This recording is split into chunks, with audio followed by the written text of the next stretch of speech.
Have you ever wondered why your life seems to spin in the same endless circles, struggles, disappointments, doors slamming shut, just as you're about to walk through, no matter how hard you try? Let me tell you a secret. Few dare to admit the very words you repeat to yourself every day are painting the picture of your future.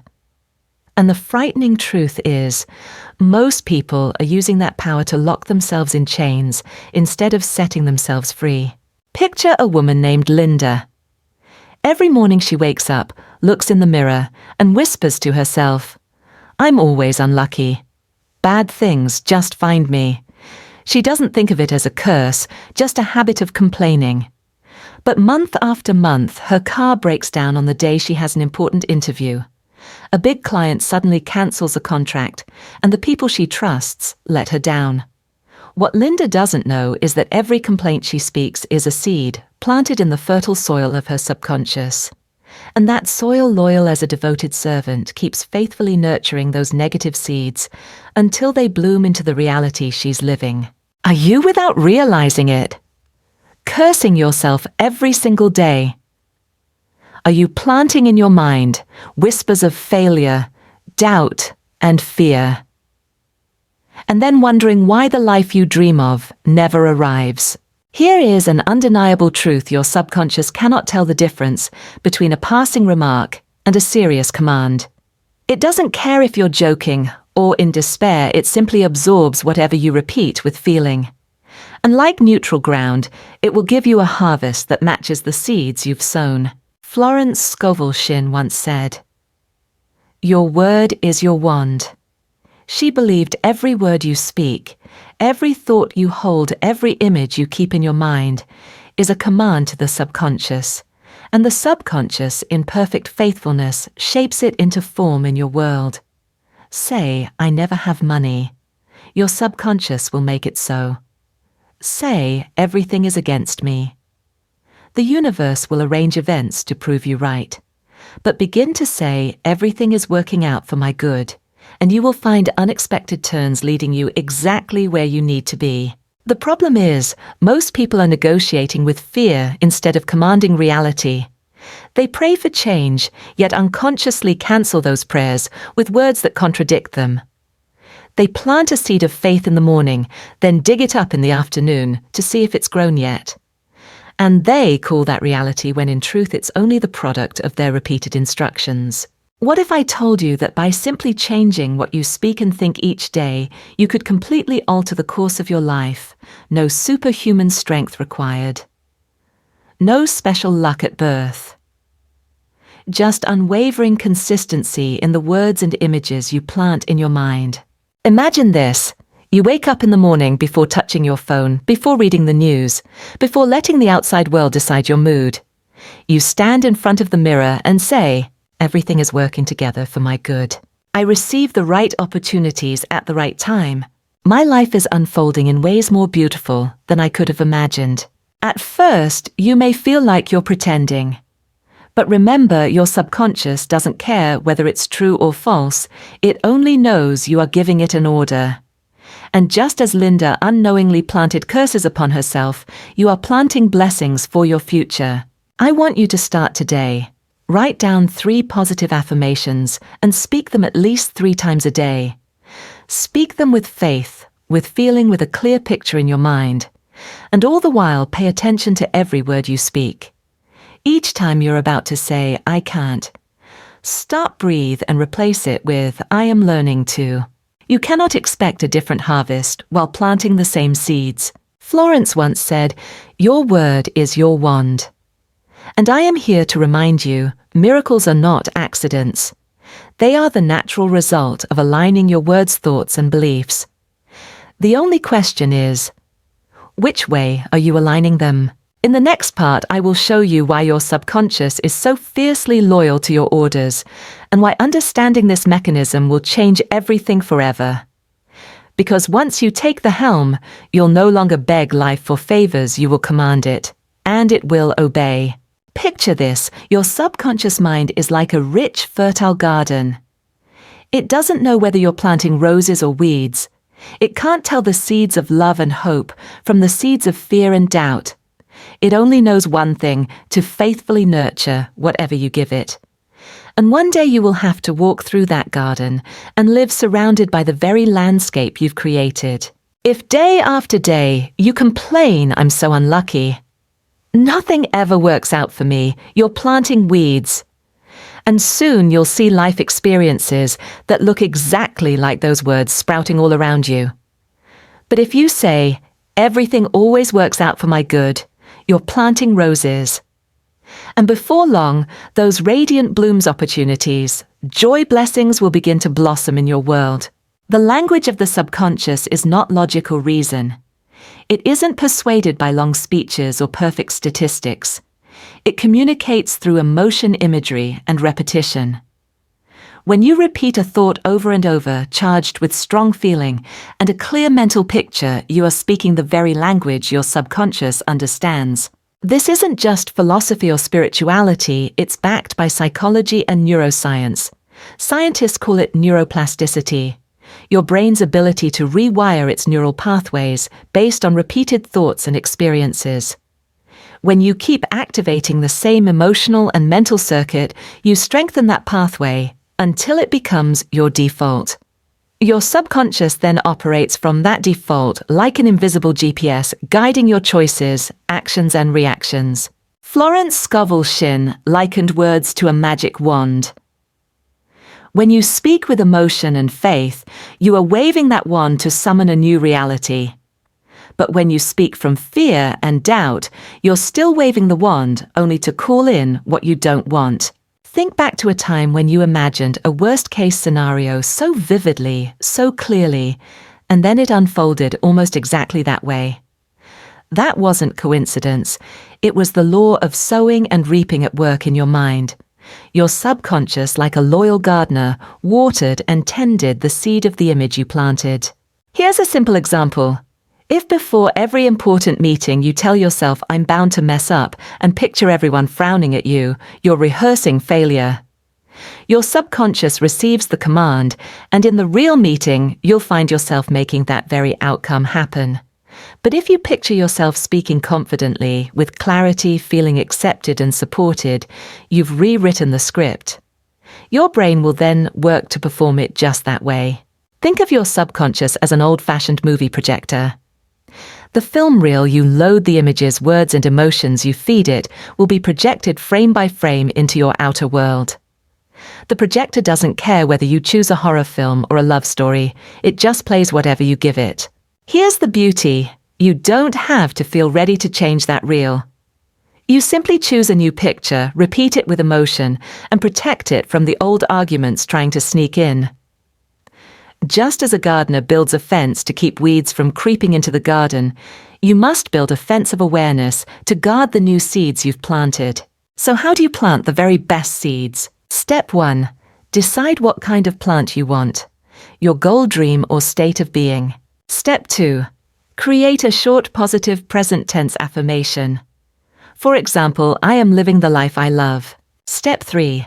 Attach strong feelings to it: joy, gratitude, happiness, as if it's already happened. Step 4.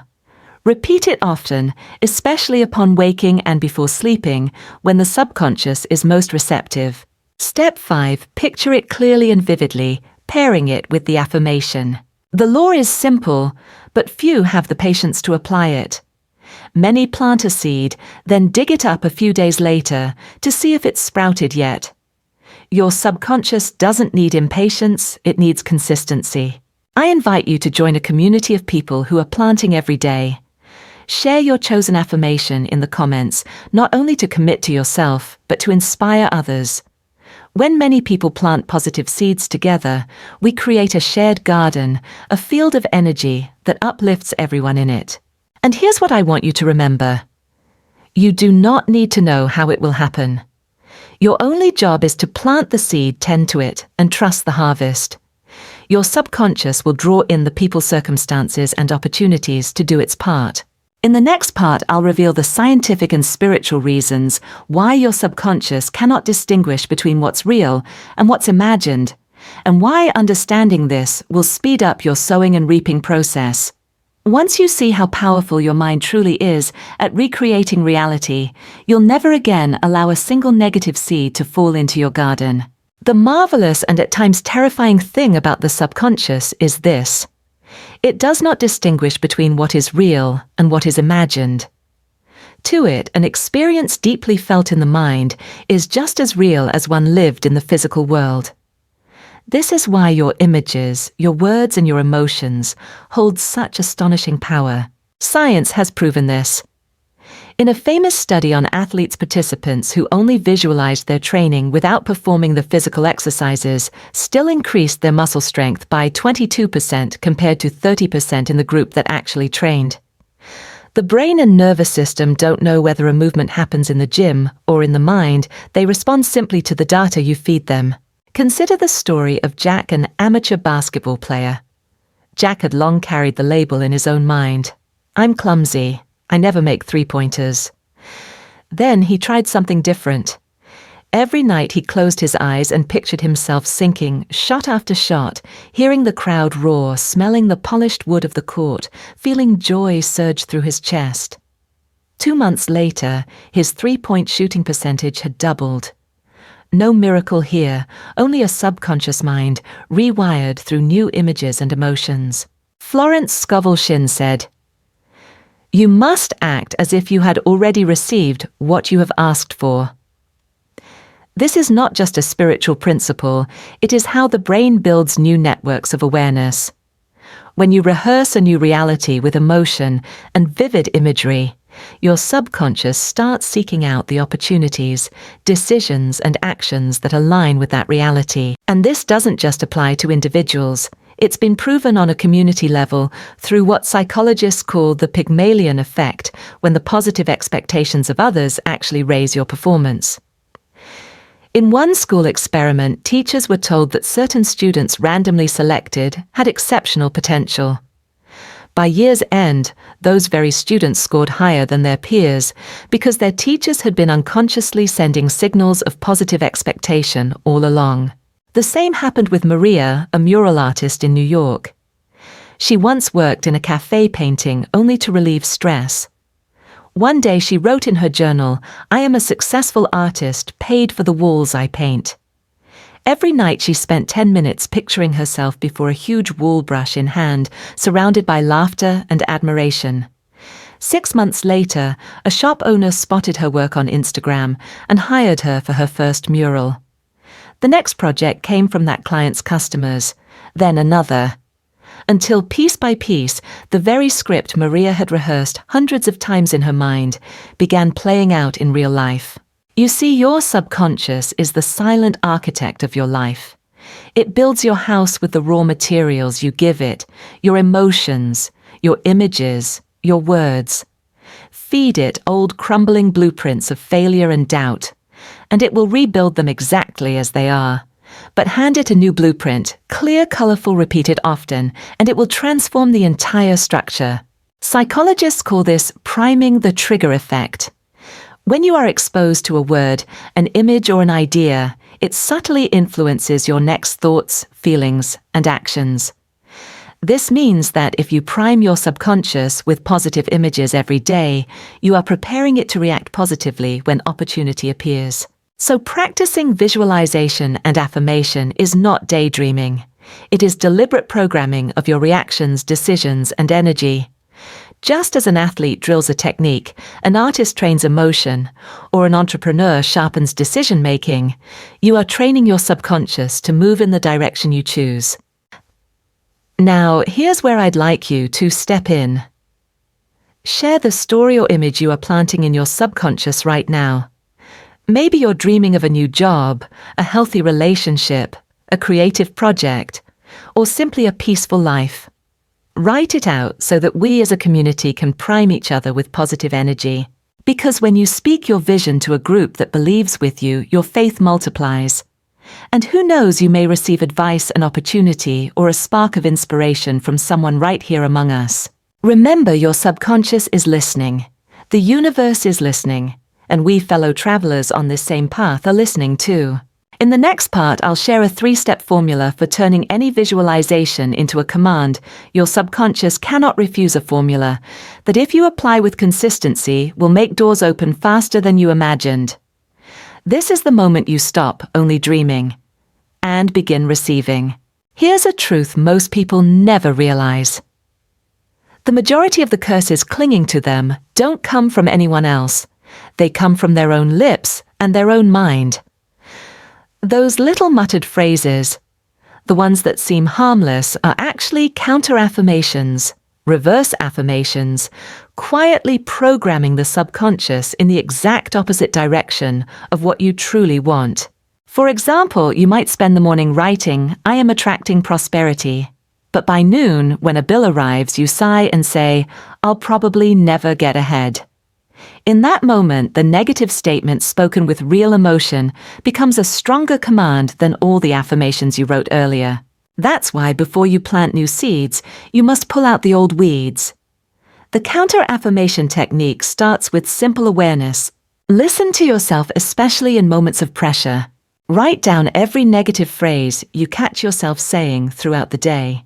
Immediately replace it with a clear, positive opposite statement. Instead of saying, "I'm always late," say, "I always arrive at the perfect time." Instead of, "I'm not good enough," say, "I am becoming the best version of myself every day." Florence Scovel Shinn often declared, "Your word is your law. If you do not guard your words, you may unwittingly become the lawmaker working against yourself." But to sustain a new belief, you need a daily ritual, a simple repeated practice that becomes habit over time. Here are 2 proven methods many have used successfully. 1. Journaling, reprogramming by hand. Each morning, write down 3 positive present tense affirmations related to your goal. Infuse each sentence with emotion, writing as though it has already come to pass. Example: I am grateful that today I work in creativity and freedom. Writing by hand strengthens the connection to the subconscious. It's like carving the command into an inner tablet. 2. Mirror work. Speaking to yourself. Stand before a mirror, look directly into your own eyes and say your affirmation out loud. At first it may feel awkward, but after a few weeks you'll notice a change in your gaze, a new trust beginning to shine back at you. Louise Hay, one of Florence's spiritual heirs, used this method to help millions heal and rebuild self-belief. Some people combine both writing in the morning, speaking aloud before bed. The key isn't the length of time, it's repetition and genuine feeling. With persistence, you'll notice the shift, not just in circumstances, but in your natural reactions to life. Counter-affirmations will appear less and less until they vanish, completely replaced by an inner voice rooted in faith. Here's my challenge to you. For the next 7 days, record at least 1 counter-affirmation you catch yourself saying and replace it instantly. Share your old and new statements in the comments. You'll quickly see you are not alone. Dozens, even hundreds of others are doing the same, and our shared energy will carry us all forward. Together as a community, we can become mirrors for each other, reflecting new beliefs, strengthening the seeds that are already sprouting in each of us. In the next part, I'll show you how to unite words, images, and emotions into a triangle of power that turns your subconscious into an irresistible co-creator. This final step will not only change a few habits, it will change the entire trajectory of your life. Carl Jung once said, "The image is the language of the unconscious." Every time you visualize, you are not merely daydreaming, you are speaking directly to the deepest layers of your mind, where the great archetypes live. When you imagine yourself stepping into a room filled with light, signing a successful contract, or holding the hand of someone you love, your subconscious does not dismiss it as fantasy. It receives those images as symbolic signals, much like dreams deliver messages through pictures rather than words. This is why ancient civilizations relied on symbols, from the sun disk to the winged figure, to awaken inner power. Today, neuroscience confirms what the ancients knew: neuroplasticity. The brain's ability to change and form new connections becomes especially active when you repeat an image paired with strong emotion. Every time you picture a positive outcome, you are training your neural pathways, making that scenario the brain's default response. There is also a system in your brain called the reticular activating system, RAS, a biological filter that decides what you notice. When you focus intensely on a goal and continually feed it with imagery, your RAS begins filtering the world in your favor. Opportunities, information, and people aligned with your desire suddenly seem to appear everywhere, not because they just came into existence, but because you can now see them. It's the same effect as when you buy a new car and suddenly notice that exact model on every street. The car didn't multiply overnight, your RAS was simply programmed to recognize it. The same principle applies to success, love, health, or anything you visualize with enough feeling and repetition. Florence Scovel Shinn called this the art of seeing the invisible as already accomplished. When you use vivid imagery, you are sending your subconscious a symbolic code, a code the unconscious understands far more deeply than any spoken sentence. I saw this at work in the story of Daniel, a young composer. Instead of merely saying, "I want to write a famous piece," he pictured himself in a concert hall, hearing the orchestra perform his work, feeling the thunder of applause, seeing the tear-filled eyes of listeners. 6 months later, a film director discovered him through a demo track, and that composition became the score for an award-winning film. Think of imagery as the seed of a symbol. Emotion is the water. Repetition is the sunlight. And RAS is the tireless gardener, pulling out what doesn't belong, nurturing what fits, until the seed grows strong. So here's a small practice for you this week. Each morning, spend 2 minutes with your eyes closed, picturing a single specific scene that represents your goal. Infuse that scene with powerful emotion, joy, pride, peace. Hold on to that image throughout the day as if it were a mental talisman. Share your chosen symbol or scene in the comments. Someone in this community may offer you a detail that makes your vision even more powerful. When we share these symbols and visions together, we create a collective field of energy, where every story, every image helps activate the RAS and subconscious of everyone in the group.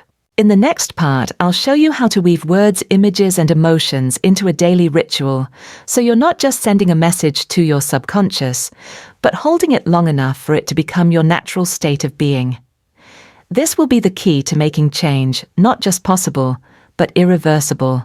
You see, every word you speak, every image you nurture in your mind is a seed you plant in the garden of your subconscious. Florence Scovel Shinn reminded us, no one can plant the seed for you but you.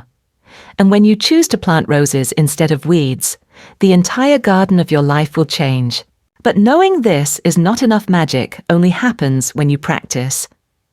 That's why I'm inviting you to join the 7-Day Words, Images, Emotions Challenge. It's a small commitment, but if you do it consistently, you'll start to notice new signs appearing in your life. How to join the challenge? Each morning, write down 3 affirmations in the present tense, clear and positive. 2 minutes of visualization.